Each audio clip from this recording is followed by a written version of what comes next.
தூத்துக்குடி மாநகராட்சி சார்பில் சுமார் 9 கோடி ரூபாய் மதிப்பீட்டில் கட்டப்பட்டுள்ள நூலகத்திற்கான அடிக்கல் நாட்டு விழா.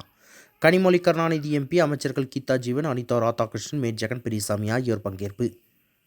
தூத்துக்குடி மாநகராட்சிக்குட்பட்ட பகுதிகளில் பிரம்மாண்ட நூலகம் அமைக்க மாநகராட்சி சார்பில் நடவடிக்கை மேற்கொள்ளப்பட்டது. இதனைத் தொடர்ந்து மாநகராட்சிக்குட்பட்ட தனசேகர் நகர் பகுதியில் மாநகராட்சியின் நூலக வரி நிதியிலிருந்து 9,85,00,000 மதிப்பீட்டில் புதிதாக பிரம்மாண்ட நூலகம் அமைக்கப்பட உள்ளது. இந்த நூலகத்திற்கான அடிக்கல் நாட்டு விழா இன்று நடைபெற்றது.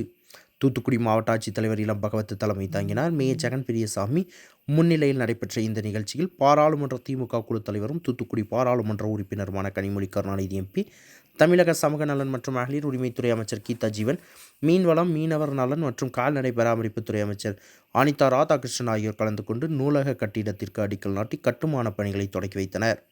இந்த நிகழ்ச்சியில் சட்டமன்ற உறுப்பினர் சண்முகையா, தூத்துக்குடி மாநகராட்சி ஆணையர் மதுபாலன், திமுக மாநகர செயலாளர் ஆனந்தசேகரன், பெருமாள் கோவில் அறக்காவலர் தலைவர் செந்தில்குமார், பணிக்குழு தலைவர் கீதா முருகேசன், மாமன்ற உறுப்பினர்கள் ஜெயா ஜாக்லின், செல்வகுமார், ரங்கசாமி உள்ளிட்ட ஏராளமானோர் கலந்து கொண்டனர்.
செய்திகளை உடனுக்குடன் தெரிந்து கொள்ள உங்கள் கரம் டிவியை சப்ஸ்கிரைப் செய்யுங்கள். அதோடு பெல் பட்டனையும் கிளிக் செய்யுங்கள்.